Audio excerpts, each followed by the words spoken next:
Welcome to ShovelTalk, a podcast for economic developers. From your friends at the Golden Shovel Agency. Hello and welcome to another edition of Shovel Talk. We are excited to get into episode 3 of Amanda's remote worker series. But first, instead of Where in the World is Amanda, we're going to change it up a little bit this episode, and we're going to play Where in the World was Darren? All right, so some of you may know that we recently adopted a new dog, and to get this dog, we had to make a trip down to the state of Georgia. And I know what you're thinking. If you know where I'm located, which is the state of Minnesota, why aren't there any dogs in Minnesota? Well, my wife and I have had Brittany Spaniels, or technically known as Brittany's, if you want to be technical here, for the last 20 years or so. So a few months ago, we had to put down our latest Brittany, and we were kind of getting the pangs for a new one. And pandemic dogs, not sure what, but there really are not a lot of Brittany's available, especially as older dogs and, in good health and everything like that.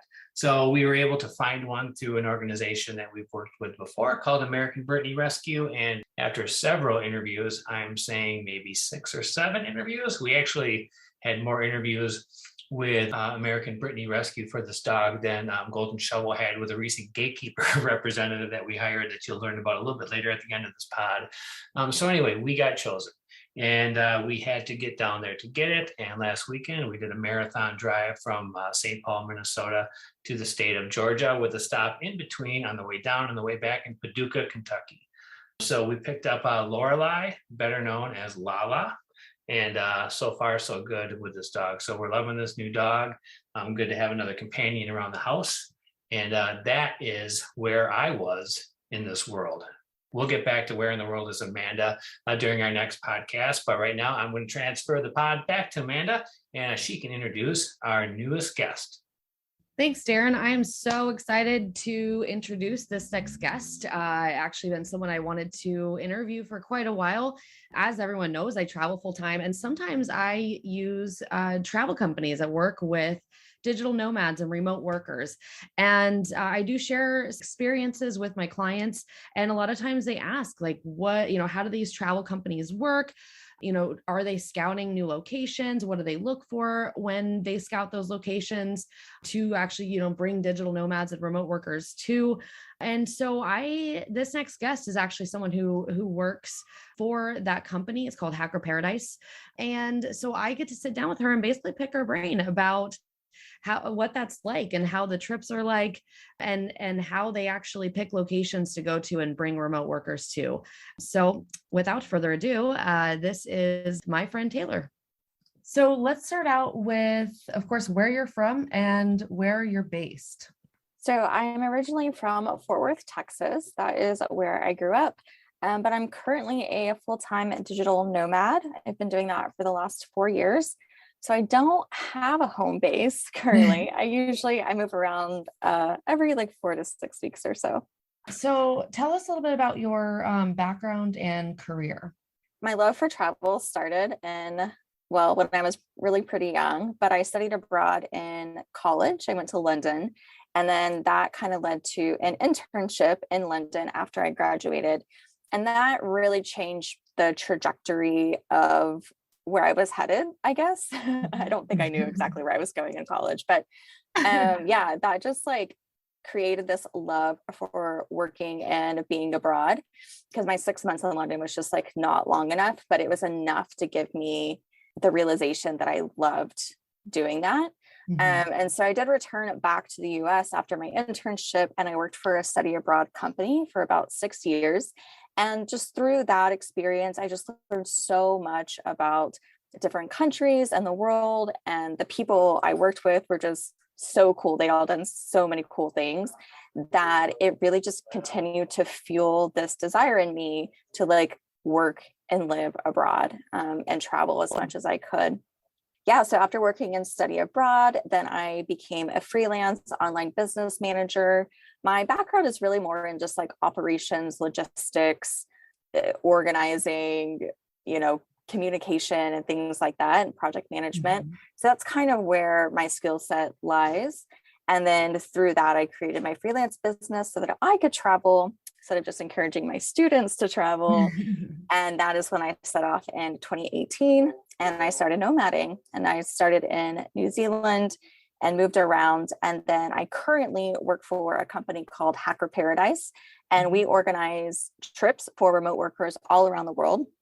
And I'm a on-site trip facilitator. So I move around with a group about every month and connect them with the local community. And again, just sort of organize logistics and be their point of contact. What really made you say, like, okay, I don't want to just travel here and there. Like, I want to not have a home base and be completely nomadic, making that switch? And how did you get started with that? Yeah, I feel like it was a long time coming. It was very scary though. And for me, I'm a planner. So, you definitely see people online who are like, I just quit my job and I moved overseas and I figured it out. And like, that was not me. That was not right. me And at I think that's all. what a lot of us see. And it's like, and we're like, how do they do that? Like, I think people are questioning, well, I can't just make that switch, at the drop of a hat. Like, so it's cool. It's cool to hear that, not everybody has to do it that way. No, there's so many different ways to be a nomad. But yeah, for me, I think it was just, I got to spend that time overseas. I got to live in London for, during my study abroad and then for my internship. And then I came back and my company only gave me like 7 to 10 days of vacation. Like, I was there over a period of time, so it got extended. But I was just limited based on my job when I could actually travel, because summer was the busiest time for us. I could only travel in winter. And I was just like, this is not how I want to live my life. Like, I want to be able to go on, like, I think at the time I really wanted to go to Asia. And I'd heard that, you could go for like 3 months and visit all these countries. And I was just like, I would love to do that. So I think that was just the idea of something I wanted to do and knew that I couldn't with my job. That kind of fueled that desire. And then I also knew of the working holiday visa for Australia and New Zealand. And it's a year-long visa that you can get if you're under 30 years old, and you can go and you can live and work there for up to 12 months. And I was turning 30. And so I was like, I guess it's like now or never. And I knew I would regret it if I didn't do it. And so I did a couple of things to test out if this was a lifestyle for me. So the first thing I did was I did a solo international trip. So I'd only ever done them with other people. And I did a 10-day trip through Paris, Brussels, and Iceland. I tested it out and I was like, okay, yes, I can travel by myself. I love it. And yes, also 10 days is just for 3 countries. It's just insane. Like, that's just not how I want to spend my life traveling. So it was also just really personal for me. I just knew that wasn't what I wanted. So that was kind of the beginning of the process. And so I applied for the visa. I got the visa. I figured out how I was going to make my income, which was becoming a freelancer.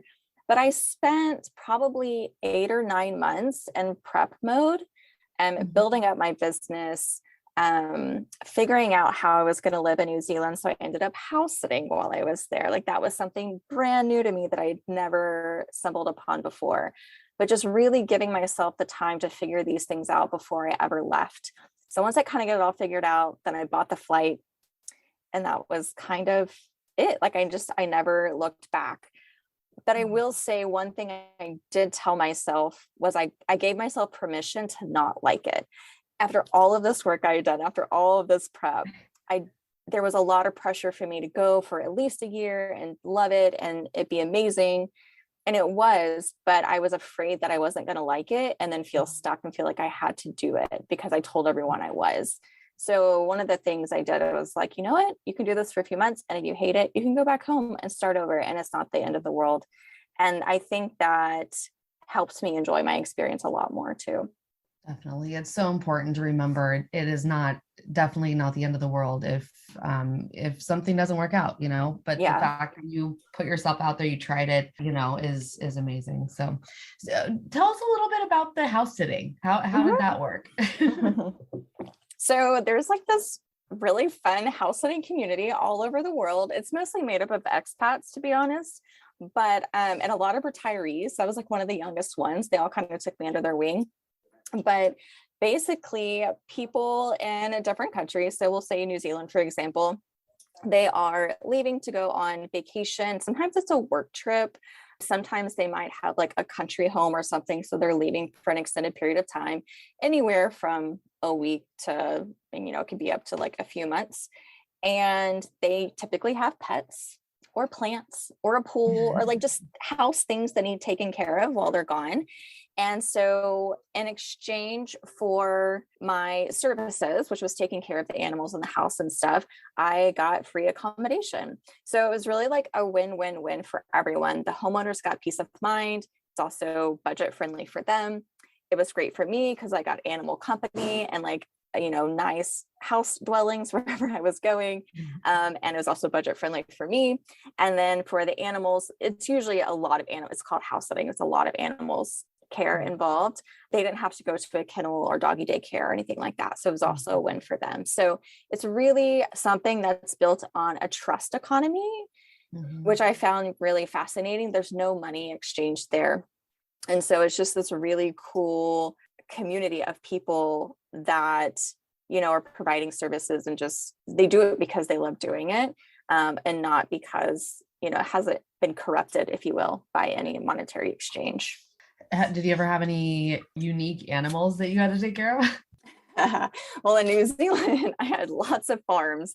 So I had like chickens and sheep and lots of sheep.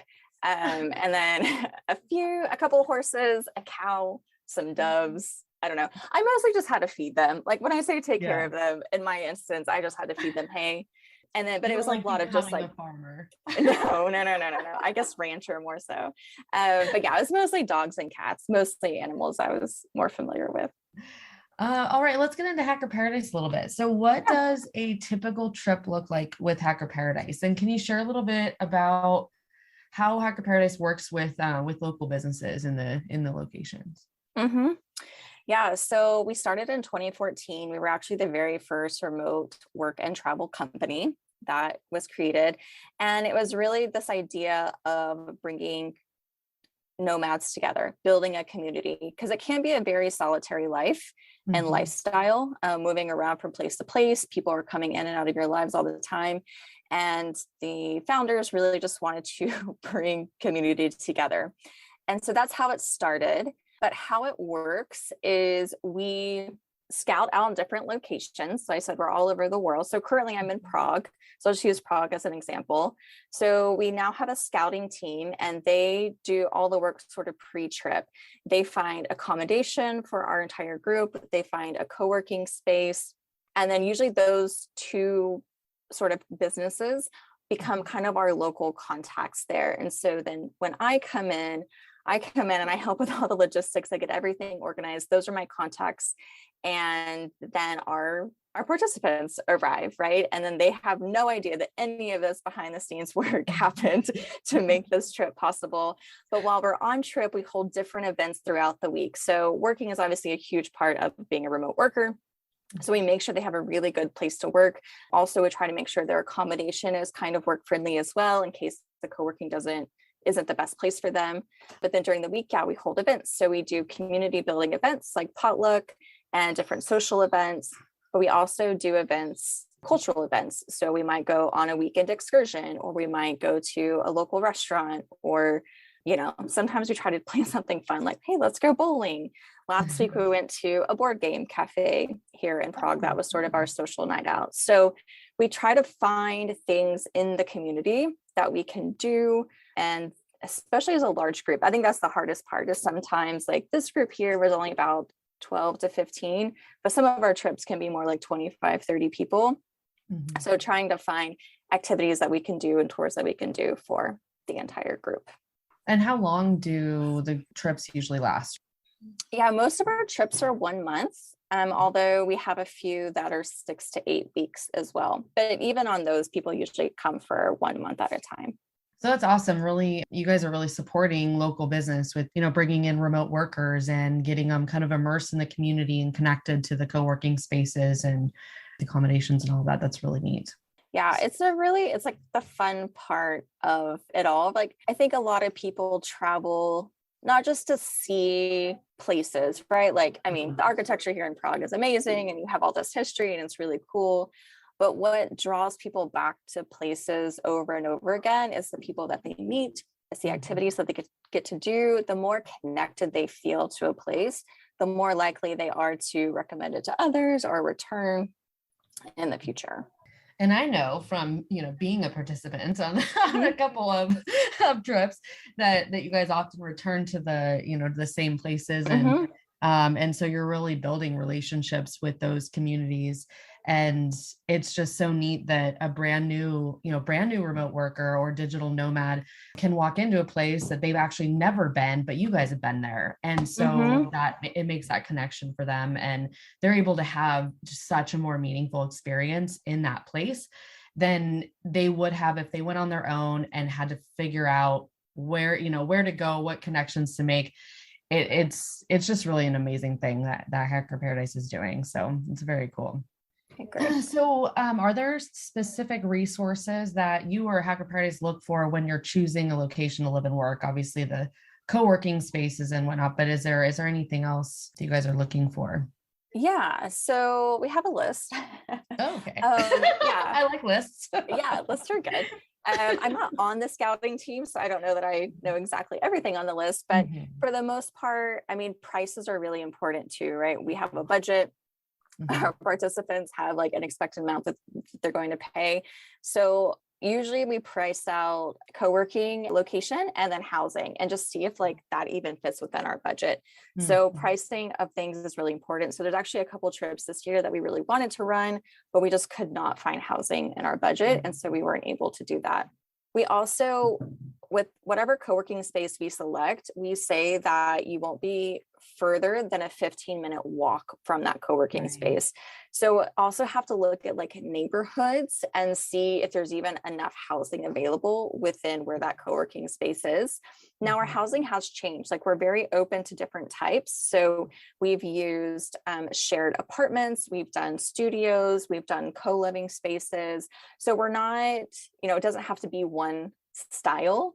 The only thing we say is that everyone will have their own room, but you might be in a shared apartment, and that's totally fine. Those are probably the two biggest things that kind of make or break if a destination is going to work.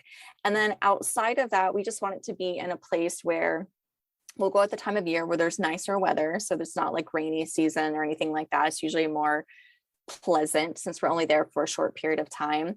And then there's plenty of activities to do. I mean, you were in Kilifi, Kenya with us last year, and that because of COVID, that one got delayed a little bit. So that was our first time running that trip. We are going back this year, but I was really, when I was doing my research, I was like, what are we going to do here? It looks like a really small town. I have no idea, but it ended up, there was so much to do, right? So sometimes you really have to give places a chance and explore them. So if we can get those first two pieces figured out, the making sure it has really good Wi-Fi as well. I mean, a lot of our remote workers these days, again, also because of COVID, there's definitely a changing landscape between remote workers who are entrepreneurs and freelancers and remote workers who are remote employees. And that means they have so many more meetings than maybe previous nomads did, or remote worker travelers. And so having really good Wi-Fi is really, really important, and having space to have calls. So we've even seen just in the last year changing priorities with our participants and what we also need to look for. So I think that's another thing, is just to be open-minded about like, okay, like 50% of our people have meetings all day long. So maybe we can't run events at lunchtime anymore. Maybe it's better to do our events more in the evening so that more people can actually attend. So there's a lot of flexibility that's required. But yes, I would say those are probably, if we're looking at our list of needs and wants, really good Wi-Fi, a co-working space that can fit all of our group, housing within walking distance of the co-working space, and then just making sure we're in a neighborhood that is connected to the larger city, even if we're not like right downtown, right? So like right here in Prague, we're out a little bit in a little bit quieter neighborhood, which we find that people generally prefer a bit more, but we're only a 20-minute or 15-minute metro ride into like Old Town area where we can have access to more of the like touristy things. actually going back to Kalifi, Kenya. Mhm. So I think one of the things that I hear, as I've talked to clients about remote workers, attracting remote workers, is that, maybe they feel like they don't have enough to do in town. Mhm. One thing about Kalifi, as you Mhm. mentioned, it was like, what are we going to do here? That was a place where I didn't feel overwhelmed by having too much to do, which was a Mhm. positive too. Mhm. It was like they had just enough. And it was just really neat how Backpackers, the place we stayed, had kind of put together those things we could do on the weekends, or our days off or whatever, and had kind of, put together a list of things to do. And they were little excursions and things that even locals kind of took us out to do. So Mhm. thinking outside the box of like, what can you offer community, as a community leader or as a, a business owner, maybe in the tourism industry, whatever it might be, of, what can you kind of package and put together that's going to entice people to want to be, want to come to the area, be in the area. That's important to think of. It doesn't have to be the more traditional like activities and stuff. You can really kind of think outside Yeah. the box and put things together. So I think that's a really good point too. And if you're talking about tourists versus remote workers, it's very different, right? Tourists are there to be entertained like 24/7, right? So you Right. feel like you have to have all these things for them to do, right? It Right. has to be like Disney World. Okay. Right. Well, remote workers, we have to work full jobs every day. Like we have so Exactly. many responsibilities that really during the week, it's hard to fit in too much. We might go, I think, like here, some people start a little bit later because they work US hours. So they Right. might go have breakfast somewhere. And that's sort of their activity for the day, just to visit a different coffee shop and have breakfast. And then it's to start their Exactly. work day. And most afternoons, honestly, we just go to the park and there's lots of beer gardens here. So we'll just grab a beer and sit in the park and watch the sunset. That is a good enough activity, I think, for remote Right. workers because we are also working full time. And then, like you Mhm. said, on the weekends, that's really when we fill our more touristic needs and we go explore. We do this. We might even, like this weekend, we took a train about an hour outside Prague to go visit this other town and see the churches that they have in that town and just walked around. That was all we did. And so I think this idea that it has to be spectacular and it has to be this huge thing is not true for remote workers because really like we're so tired from working that we can only do so much. Right. Right. and that's why we go to places for a month at a time so that we can actually feel like we experienced a destination on top of our work schedules. What could communities do to be more attractive to remote workers or to companies like Hacker Paradise that help remote workers travel and experience the world? I think, and I kind of touched on at the very beginning, but I think it's just the community aspect. Yeah. One of the great things about our co-working space here is they do like member lunches once a week where they just go out to a local restaurant and facilitate conversation really at the end of the day. And they've also recommended places for us to visit around, like restaurants to visit around town. Is just the community aspect. So whatever you can do to create networking events or meetups or actually, I really loved in our coffee shop near our housing in Playa del Carmen, Mexico, they had spaces for remote workers and then they had like specific tables just for conversation, like no laptops, right? And that's also facilitates this community feel because it's a place where you can go and have conversation, or it's a place you can go and be productive and be focused. So I think it's finding ways to bring community together. And even all the places we travel to, we always look to see, are there meetups happening? Are there, just like the board game cafe we went to last week, like it was just a place where we could go and enjoy time together and do something just a little different, because really at the end of the day, it's all about community. So I think if you can create some of those smaller events and get people more involved, that is what attracts them, because nobody wants to go to a new place and then just be alone for a month, if that makes sense. Right. Yeah. And that goes back to the differences, I think, with tourists and remote workers and digital nomads, is the tourist is like, go, see as much as I can, where remote workers are more of like, I want to experience local life. I want to make connections and have meaningful connections with people where I am. So Yeah. That's a great I've point. even done, this was in Vietnam, but I'm going to Madeira and Portugal next, and I've seen it on their activity list too. But local like dog shelters have like daily walks. And so you can go and as a volunteer and just be one of the people that takes one of the shelter dogs on, they do like group walks, but you can, be a participant in that. So even thinking about more volunteer opportunities, I think that's the hardest thing as a nomad that I really miss is so many of them, and it makes sense. I'm not knocking any of these organizations, but they need like a background check or they want you to commit to 3 months of volunteer or something like that. And I understand why that is. But if there are little things like this that you can say, hey, anybody can volunteer for this, and it's it's a little bit of your time, but it makes a huge impact. Knowing what those opportunities are, because they can be really hard to find, especially if you're already doing all the other logistics of a destination. But that's the one thing I really miss, is like being able to volunteer in the destinations I go, because it just seems like, because I'm only there for a short period of time, I get kind of rolled out of those options. And that's interesting. I think that would almost be easier to go to than a social event, just because a social event, sometimes it can be a little nerve-wracking if you're going knowing no one. Like, okay, I have to go here and be social. Whereas a volunteer event, okay, I'm going here to volunteer. The social aspect will naturally come out of it. And so that's almost something you might get more participation out of a remote worker, or, somebody there by themselves. That's a great idea. I like that.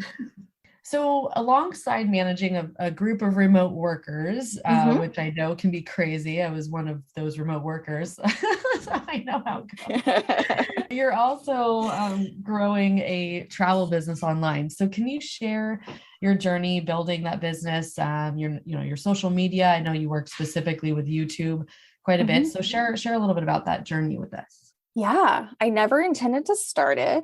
It just happened organically and naturally. So I mentioned at the top, I spent a year in New Zealand when I first started out, and I just got so many questions from people about how did I do that, and what is it like? And New Zealand is just so gorgeous. I was like, I just want to talk about this all the time. And so I actually started blogging, because travel blogging, is big, and I was like, I could do this. And I quickly realized I hated blogging. Writing is not for me. And I do much better speaking. And again, I wanted to show what I was doing, not just write about what I was doing. And so then I had the idea to do YouTube videos. And I don't know where this idea came from. I really don't remember getting started. I just remember going from like nothing to having it. But yeah, I just started creating those blogs, posts I'd already written, into videos. So I just started with content I already had. And from there, it's just grown. So I've had my channel since 2019, and it's changed over the years. It's had different iterations, but it's Traveling Tayler. So basically, I just take you on my travels. I give you tips about places I go. Currently, I'm doing a lot of digital nomad city guides for all the destinations I'm going with Hacker Paradise. So I cover like what neighborhoods to live in, where you can actually get work done, what are Wi-Fi speeds like, what are activities you can do when you're not working, what was arrival like at the airport, things like that, like questions you have as a nomad before you get to a place. So that's kind of my focus.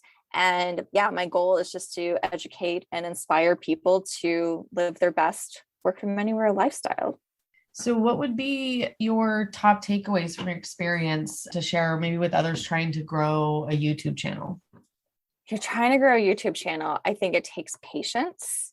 It takes consistency and being very open to learning throughout the process. It's really not something that you can go into it and say, I know best, this is what's going to work, because it's usually the thing that doesn't work. Usually the thing that works is you have to go figure out why. You're like, wait, okay, let me dive into the analytics and be like, what about this attracted people? Maybe it's your thumbnail. Maybe it was the format of your video. Maybe it was the destination that you were. Maybe you just found really good keywords for that video. Like all of that goes into YouTube, because it's essentially a search engine. It's a video search engine at the end of the day. And so if you really want to grow your channel, you have to understand that, and you have to be willing to create content that people want to watch, and not necessarily what you always want to create.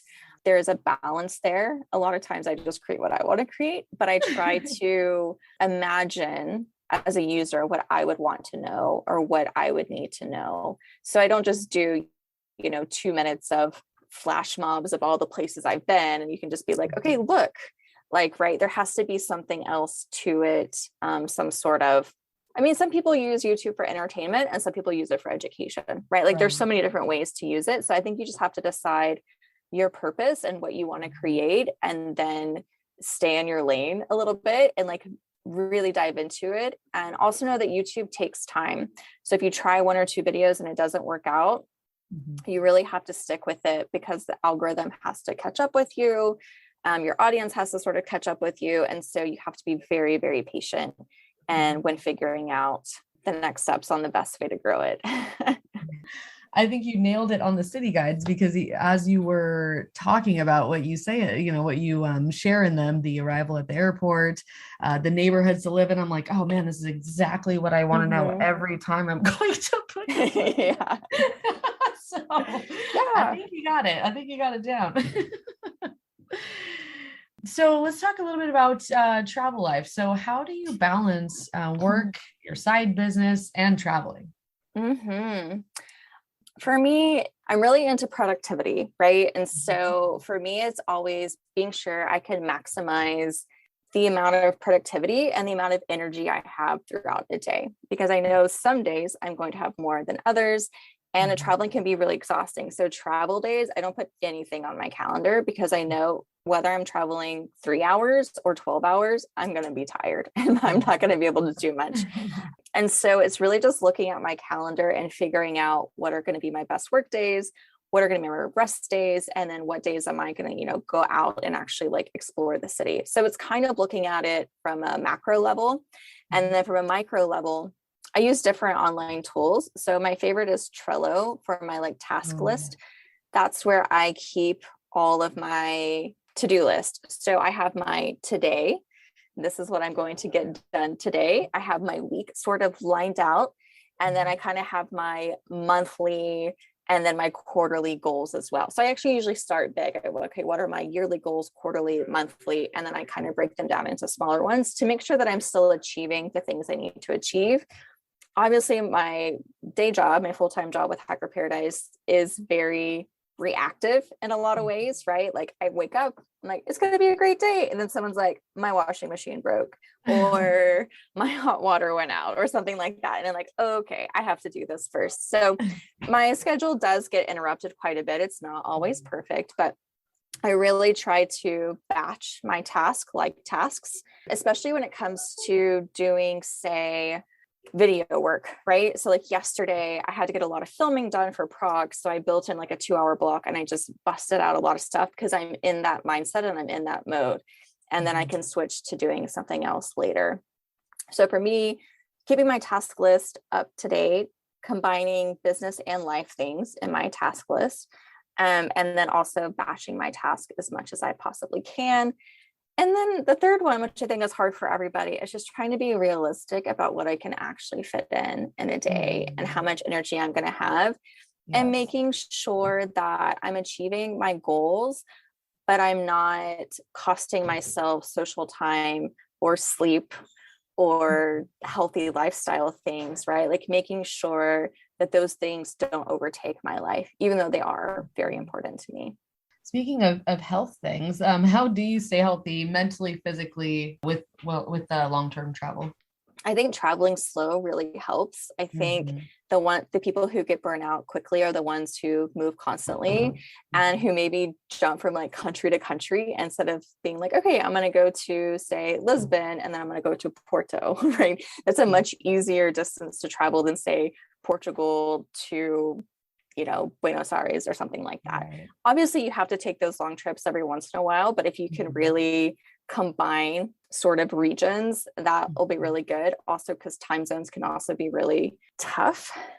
And then for me, also, because of my job, I do a lot of group activities. And so it's really important to me to make sure I take those times alone and away from the group. So I'm actually an introvert, even though all the things I do would probably tell you otherwise. Yeah, I was going to say, would have never known. Yeah.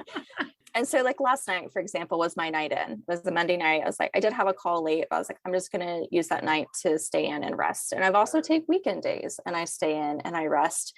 And so, yeah, I think it's making sure you can do that. There's always gyms where we go. So physically, I can always stay in shape. Or during COVID, I got really good at doing like at-home workouts. So that's something I've added to my repertoire, which is nice.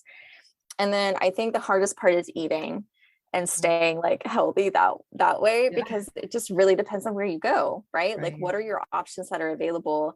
In Czech Republic, it's a lot of bread and beer, and that's what they love here. And I love it too. So it's hard to make the healthy choice sometimes. But I think we actually had this discussion. So in our groups, we do what's called DMC, Deep Meaningful Conversations. Mm-hmm. And our topic last week was actually, how do you balance work with social life, with sleep, with like eating healthy and doing all the things? And really at the end of the day, our answer was, it's not possible. Like it's not possible to be perfect at all of them all the time.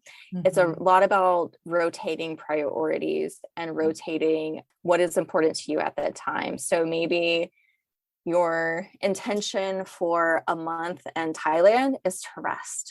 And so you rest, and whatever that means to you, whether that includes meditation or maybe working out is what gives you rest, or whatever it is, that's what you focus on.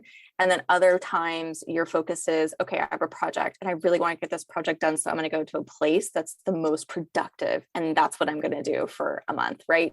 And so I don't think it's actually possible to be perfect all the time. So I don't try to be, and I just let it go.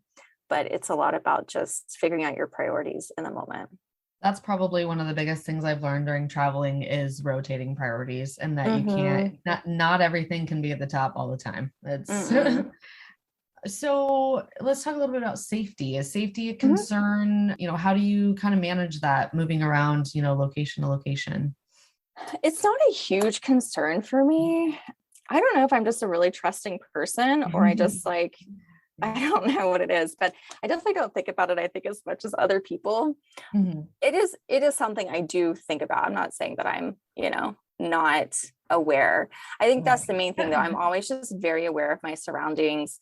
So when I do travel, I don't arrive super late at night. That is one of my safety things that I do. I won't arrive past like 9:30 p.m., especially if it's in a place where I've never been and I don't speak the language, which is pretty often. And so I don't do super late arrivals. That's one of my safety things. And then I typically tend to explore more during the day and see what feeling I get, and kind of get to see what areas I feel like are safe or not safe. And then I also watch locals. So how do locals move around? Do they take taxis or Ubers late at night always? Like, do you see people walking around? How do they take care of their belongings? They're really going to be your best indicator of how dangerous a destination is, or like your neighborhood. Yeah. And then I'm just super aware of my surroundings. And so I don't, you know, walk down a dark alleyway. I stick to like the main street where there's actually people walking around and things like that. So I do make good decisions while I'm traveling.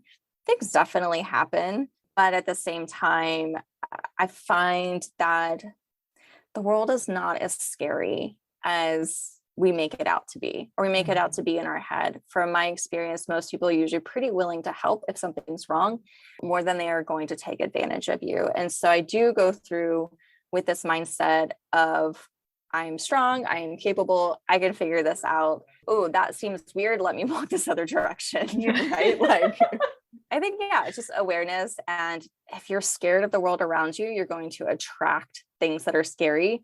But if you kind of go through it with more of a positive mindset, what I found is that the things around me are not as scary as we think. All right, let's hear some travel experiences you've had. So what's been your funniest travel moment?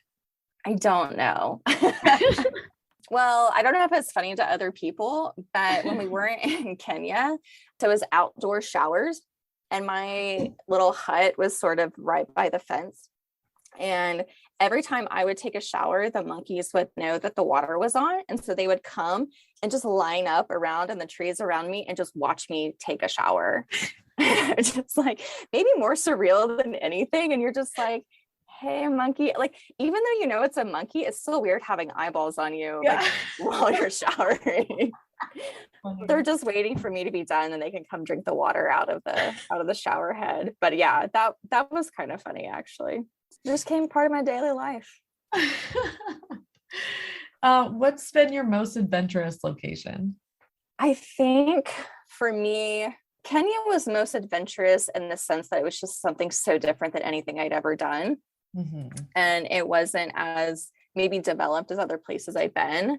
But as far as like adventure activities that I can do and like being in nature, I would say either New Zealand or Cape Town, where I just did a lot of like different activities, especially that kind of stretched me a little bit. What's been your absolute favorite location? Cape Town, hands down. Like, I've thought about it every day since I left. Like, I cannot wait to go back. Yeah, I love it so much. That's awesome. Any troublesome moments? Yeah, so I've had a few troublesome moments, but the one that first comes to mind is I decided to take a bus from Budapest to Lyon, France for a house that I got last minute, and the bus fare or the train fares were just too expensive at the time. So I took this like 12-hour bus and I had one transfer, and I knew how to transfer. It wasn't a big deal. And it was in, I forget exactly what country I was in at the time. What I didn't realize was that the bus was going to drop us off at like 3 or 4 in the morning at this bus stop. And then I had to wait like 3 hours for my next bus. And when I say a bus stop, I mean an outdoor on the side of the road bus stop, not like a bus station, right? And so I was like, okay. There was like 1 or 2 other people with me, so I wasn't completely alone. And there was a train station nearby that I did walk over to, but it was, it was the middle of the night, so it was like completely dead. So I just walked back to the bus stop because it felt safer actually. And so we're hanging out, more people are showing up, and I'm like, okay, because there was a lot of buses that came at like 5, 6 in the morning to pick people up again to keep going. Well, there was 5 of us trying to get on this bus to France, and our bus just never came. And I didn't speak any German, but they did. And so they were asking drivers, is this our bus? Is this our bus? Everybody said no. And I was like, okay. And we were all just kind of like huddled together. So 7 a.m. rolls around, our bus hasn't arrived. And we finally get in touch with support, and they're like, no, your bus came and left. We're like, we don't think that it did. We think that it skipped our stop. They're like, no, it definitely came. You guys missed it. So still to this day, I don't know if it came and went and we just didn't get on it, or if it never showed up. But at this point, we all had to get to Lyon. We were just like, what do we do? There's no other buses coming. And of course, we've been on the side of the road for like 3 or 4 hours and we're so tired. And so anyways, I go to the train station, and the lady was just so nice and so friendly. She's like, okay, here's the train. It leaves in an hour, gives us the whole thing. And then I ended up having a really great train ride with these 2 other girls who also missed the bus on our way to France. And it was much nicer than taking the bus anyway. But yeah, for those few hours, you're just like, what did I just do? Like, why am I standing on the side of the road with my suitcase by myself at 4 in the morning? Like, so sometimes travel just throws you curveballs. And what I found is it's best to just stay calm, think about this. Don't worry about what happened in the moment, right? Just like, what are the solutions that I can do? And in that case, luckily there was a train station nearby. Oh man, I had anxiety just listening to that whole thing. Sometimes even out of those troublesome moments, like something amazing happens too, Any other animal encounters that you've had besides the monkeys? Besides the monkeys, those were pretty good ones. Those were. I mean, who knew I would live with monkeys for a month? Hiking in Idaho, I've like run into moose. I also spent a summer working in Yosemite when I was in college. And so there were definitely some like bear encounters. Oh, wow. Yeah, I mean, I love animals. Obviously, I stay away from the big, scary animals. I just view them from a distance. But yeah, I always find it to be really fun. And then we also went on a safari when we were in Kenya. So that was a bucket list, just being able to see elephants and giraffes and lions like in their in their homes. That was really special. What location has had the best food? I'm going to say New Zealand. They have a really big like brunch culture, like breakfast brunch. And that's just my favorite. And you can get it until like 4 p.m. And the food there is just, it's so good and it's so fresh. And I really, really loved the food in New Zealand. Well, I think New Zealand is moving up on my list then. Brunch is my favorite. Yeah. What has been the best historical destination that you've been to? So Prague is getting up there on the list. I really, really love Prague. And I didn't know it had as much history as it has. It was like the center of Europe for a really long time. But I think Berlin was probably the first place I went with a lot of history that just fascinated me. And I just loved learning about everything when I was in Berlin. Any other travel experiences you would like to share? There was one time I was house sitting in Vietnam, and there's a lot of the houses don't have yards there. And so I just had to go walk the dogs like a couple times a day. My very first dog walk, when the homeowners are literally in the air on an airplane. So there's no way to get help. I locked myself out of the house. Oh my God. And I didn't realize it till we got back for the walk. Oh yeah, that was a fun one. By some sort of miracle, their neighbors across the street were actually American. And I didn't even know that. They didn't tell me about them. And they came home from dinner like 15 minutes after I was just like standing outside figuring out what to do. And they were like, "Are you okay? Do you need help?" I'm like, "Yeah, I do." And so, like 2 hours later, this is a Sunday night too, right? So like in a lot of places around the world, like no business is done on Sunday, especially at night. So like we contacted the landlord. He did not want to come help me. But he did eventually. And then he got the whole like neighborhood in on this situation, trying to get this door unlocked. Oh my God. Because what would happen, it wasn't just locked. They had a security lock or whatever that goes into the ground, right? Like it's on the door and you push it down into the ground, into the concrete. So that had fallen. So what's then actually like a door lock? It had fallen into the ground. There was no way to get this door open. Oh my. Yeah. So that was like a 2-hour experience. That was my very first night walking the dogs. Wow. In Ho Chi Minh. I don't have anything like crazy or tragic. I've found that there's, again, anytime I'm in a situation, something happens and I don't know what to do, there's always someone there to help me and help me figure it out. So I don't know if I've just been really fortunate, or again, things just aren't as scary as they seem. Yeah, no, I've had the same experience. I've had a couple things, and there's always somebody there that's willing to help. That's so true. Like, can you share your number one travel hack? I'm going to share two. Okay. The first one is packing cubes. Packing cubes all the way. Just use them when you're packing. It saves you so much space and it helps you organize. My second one is when it comes to ATMs, because I think a lot of people don't know this. But when you are in a foreign country and you're at the ATM, there's two things that you can do to help actually. One is when the screen comes up, it asks you how much money you want. It usually gives you like prompts, right? You want $100, $200, whatever. Depending on the currency, it could be 100,000. Usually if you can put in your own number, it's still divisible by whatever they ask you to be. So instead of say 100, you do 150, or, for example. Then that'll help you get smaller bills, because a lot of times these machines are just going to give you the biggest bills that they have, and then they can be really hard to break because businesses don't want to take them. So that's just one tip when you go to the ATM. And then the second tip at the ATM is, as you go through that stage, it'll ask you if you accept their conversion rate. Always hit decline, because your bank will typically give you a better conversion rate than that local ATM. So if you hit decline, then you can still move on to the next page. You still have to accept the fee that they're going to charge you, but you don't have to accept the conversion rate.